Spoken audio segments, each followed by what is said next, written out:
Well, no guessing where I am this morning. Every New Zealander knows that I'm outside the Parliament buildings here in Wellington. And I just want to say that last time I was down here, it was so different.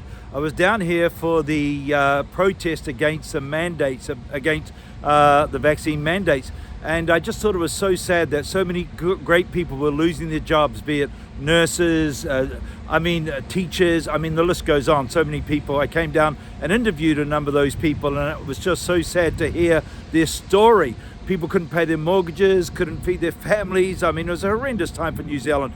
And I'm looking around, by the way, on these Parliament grounds, and they look really nice now. In actual fact, I won't say the protest did the government the favour of getting the grounds cleaned up, but I just want to say that how wrong it was. And this government behind me, needs to apologise to the people of New Zealand. Why? Well, not one politician came out and spoke to the protesters. And I know it's a different parliament that's in power now. So obviously Chris Hipkins and Jacinda Ardern should apologise, no two ways about that.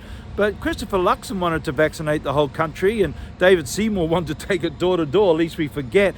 But other countries like Japan have come out and apologised to their people because they know now that it did not work and all that kind of stuff. And it did a lot of damage. And so a lot of people say, well, why don't we move on? And yes, we need to move on, but there's a lot of people still suffering. And I'll talk about it for a moment, but it's like least we forget. And so I think, it'd be great. And I know the media coverage of the protests was so wrong. It was so biased. They're up there on the balconies, but they also need to apologise, to be honest. I'm not holding my breath for that. But can you remember the days? It was so sad. You couldn't hold a funeral properly for a loved one.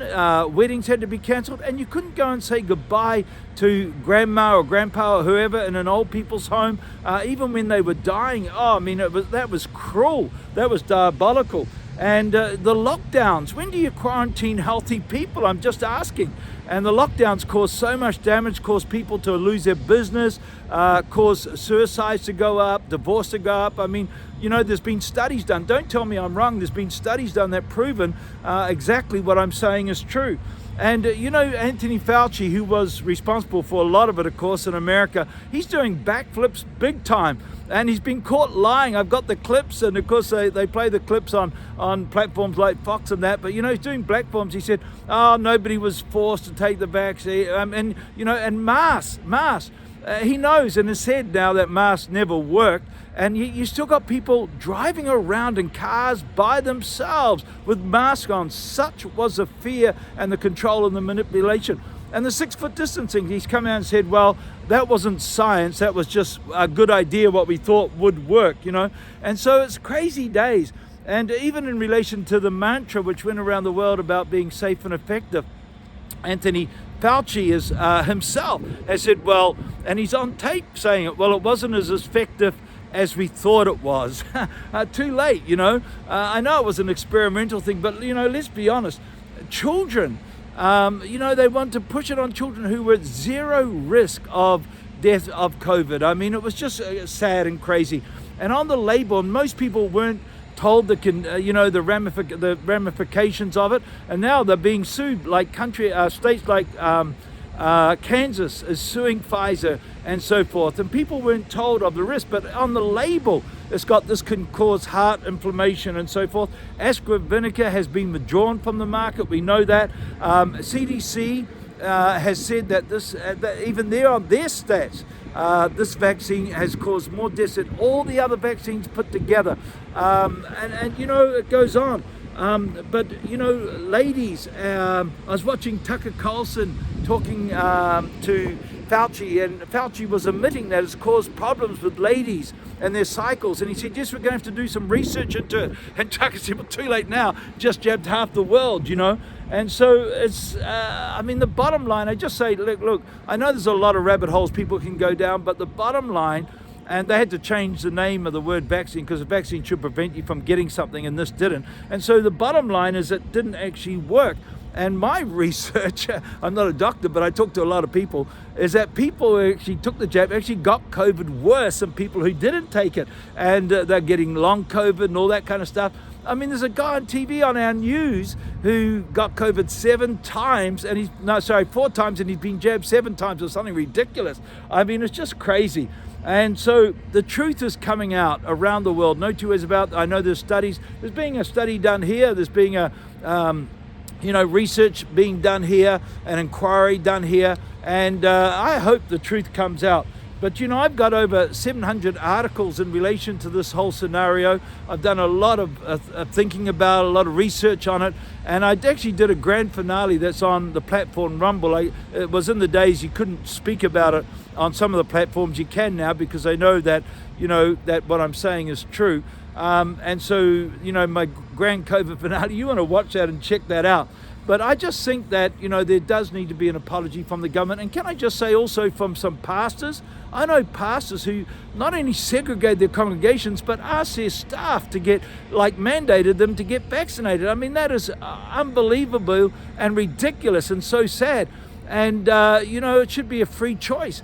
But the thing is that pastors who segregated their congregations need to apologize, because a lot of people got hurt. A lot of Christians didn't feel welcome in their own churches. Jacinda actually rang me and tried to convince me. I wasn't going to be convinced. I wasn't going to segregate my congregation. I don't think Jesus would ever do that. But she is a sole source of truth. Hello. Let's think about that for a moment. But she wanted to have 2 classes of society, like the clean and the unclean, through the vaccine passports. A terrible thing. And so I know people, as I said, took it in good faith. People took it because it was the right thing to do. People did it to help the country. But the control, the manipulation, and the bribery, getting people to take it with free hamburgers, free donuts, free teddy bears. I mean, it was just, I think, just absolutely terrible. And so I just wanted to, I'm standing here in Parliament. I thought it'd be good to do that. But can I just say also, the likes of Baker, people are still pushing it. They need to be taken off the air. I can't believe it. And so I just think, an apology would maybe help some people. There needs to be some closure on it. I certainly don't want to see this scenario again. It could have been a precursor to what's coming on the earth. I mean, I won't get into it too much, but one day everybody's going to be forced to take a mark and, 666 and all that. And talking about that, this government has kicked Jesus out of the prayer in Parliament, like kicked Jesus out of the school. It's incredible. Drag queens are welcome in schools, but Jesus isn't. But hey, it's a whole nother subject. But, Jesus is the hope of the nation. This nation was a Christian nation. And unfortunately, we've turned away. And now we see all the ramifications in our nation, the division, and all kinds of things. But I'm in faith for my nation. I'm in faith for it. I'm a 4th generation Kiwi boy. In actual fact, my great-grandmother was the first white woman born up in the Hutt Valley, not far from here. So I'm going to continue to blow a trumpet for my nation in relation to morality, in relation to injustice, and spiritual matters that I've been talking about lately as well. In relation to spiritual matters, it's so important that we understand. When I talk about how the truth will prevail, the truth will come out, yes, about what I've been talking about today, but also, of course, Jesus is the way, the truth, and the life. So eventually the truth always wins. So in any case, I just want to bring you greetings and blessings from this place where I'm standing. As I said, it's completely different to when I was down here last time, but hey, may God defend New Zealand.